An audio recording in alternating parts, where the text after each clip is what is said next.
Again, I'd like to welcome you to the Centre for the Study of Childhood and Youth.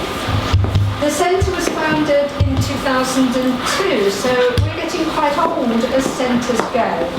And it's an interdisciplinary, multidisciplinary centre that brings together researchers across the university, principally from the social sciences, from the health sciences, and from arts and humanities. So we consider ourselves, hopefully with some justification, to be a centre of excellence for research into childhood and youth.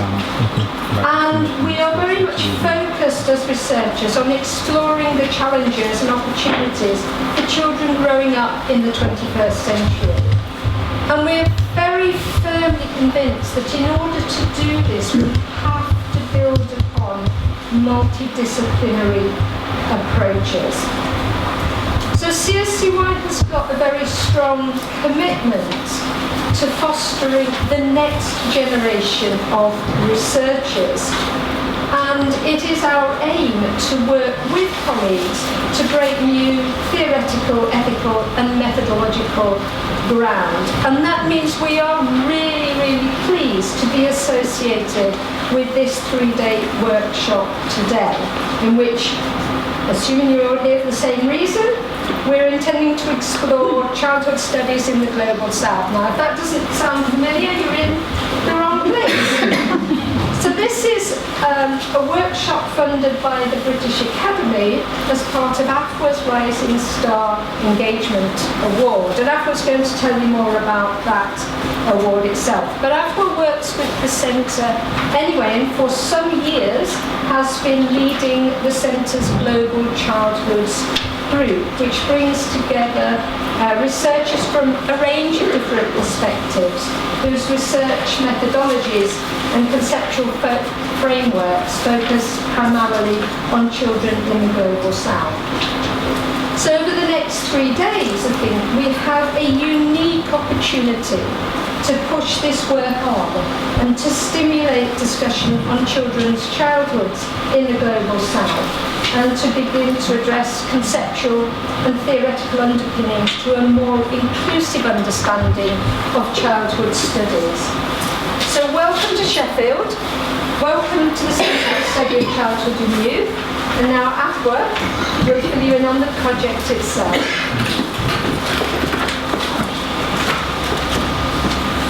I think it's so great to look up and see so many faces, many familiar ones, many that I've only really known by emails. It's wonderful to put the face to the name. Thank you all so much for coming. And I know some of you have come very far, from Canada, from Argentina, from Brazil. So I really appreciate that you've taken the time out of your schedules and made your way here. I just have a few things to say really about the background to this project and some of my personal hopes for this workshop over the next few days and also in the longer term. Now, as we all know, over the last 30 years, the multidisciplinary field of childhood studies has grown significantly, and this has led to a proliferation of empirical studies focusing on different aspects of children's lives in different parts of the world, and also from different disciplinary perspectives. And while many of these studies have been situated in Europe and North America, we also have to acknowledge that there has been a good number produced focusing on different aspects of children's lives in the South. I'm sure all of us can point to numerous journal articles, edited collections, monographs, special issues of journals, etc., etc. However, despite these numerous studies and publications that have been produced on children's lives in the South, there still remains a distinct absence of the South's industry rising that underpins childhood studies. And as a result, today, many of the ways we discuss and approach children's lives in different contexts in the South is influenced by concepts and theories developed elsewhere.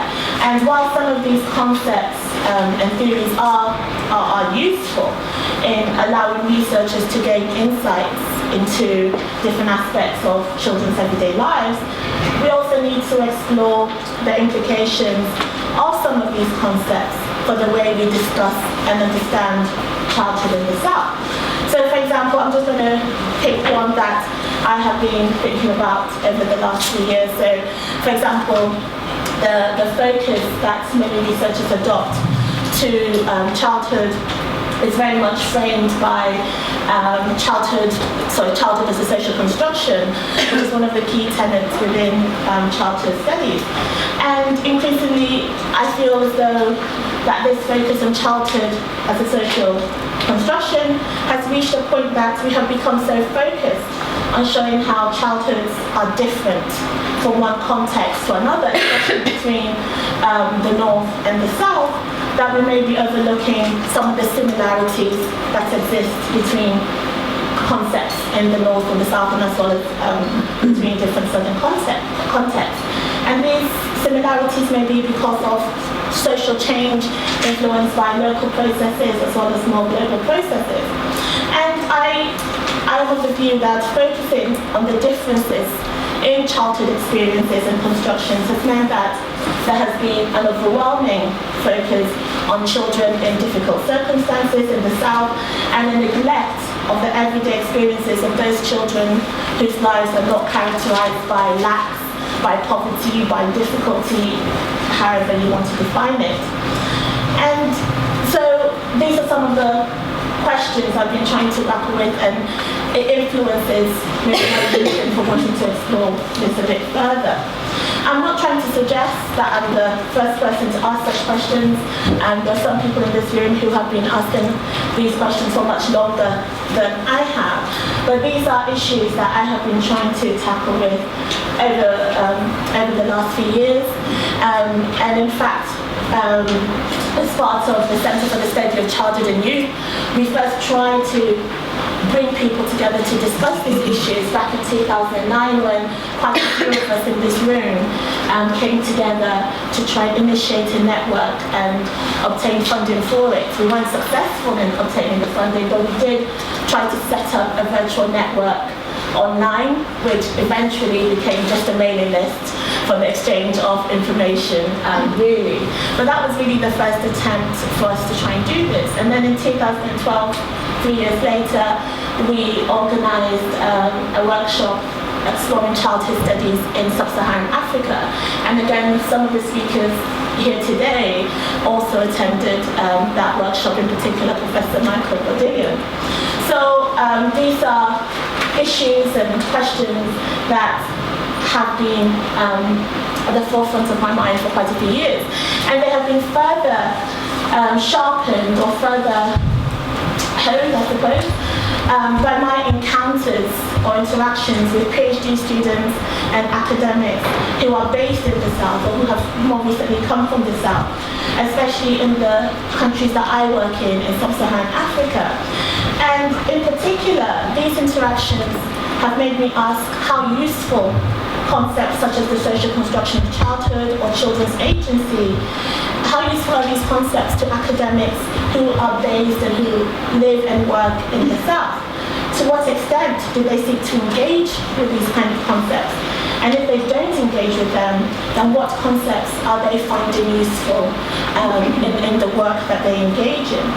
So it is within this context that this idea for this workshop emerged, and essentially the workshop seeks to create a space for dialogue on these issues and to explore how we can develop a theoretical framework that resonates much more closely, I suppose, with different aspects of children's lives in different parts of the South. And I believe that the way the workshop is structured, with keynote speakers and group sessions, will help to facilitate the dialogue, will help to provide a structure to this dialogue that I would like to see develop over the next few days. And I also hope that beyond this workshop, we'll be able to provide further opportunities for people to network, to exchange ideas, to collaborate, and to continue the dialogue and the discussion through the website that we have developed. And I think Tweet we'll be talking about that maybe at the end of the workshop on Thursday. And also, my hope for this is to have maybe another opportunity for more dialogue, but this time based somewhere in the South with the involvement and participation of more Southern speakers than it was possible for this workshop. Now, I hope you all find it very productive, and I'm going to say my thank yous now because I can see myself getting very excited and everything, so that by Thursday I won't think about it, so it's better to do it now. And the numerous people I need to thank because I couldn't have done this on my own.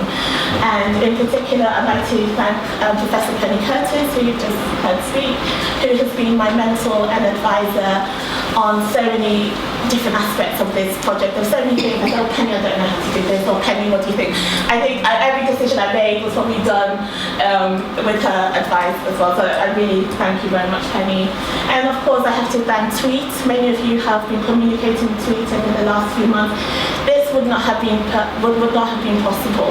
The organisation of every single aspect of this workshop is down to Tweet. And Tweet, I want to thank you.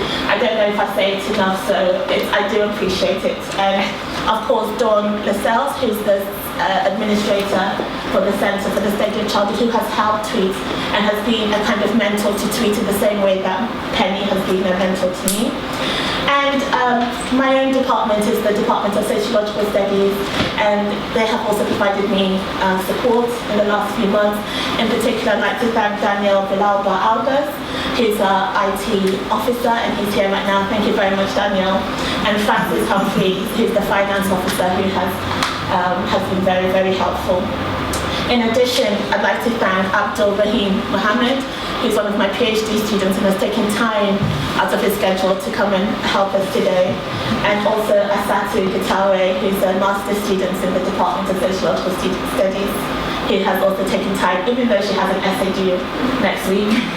So I really do appreciate it. And of course, I have to thank the British Academy, without whose funding this would not have been possible. So thank you to all those people, and I really do hope that the dialogue that is really underpinning this very workshop will really develop, and I hope you all find it very useful. Okay, so that's me done. I hope in good time. No, not really. So, we're moving on to the first keynote address of the workshop.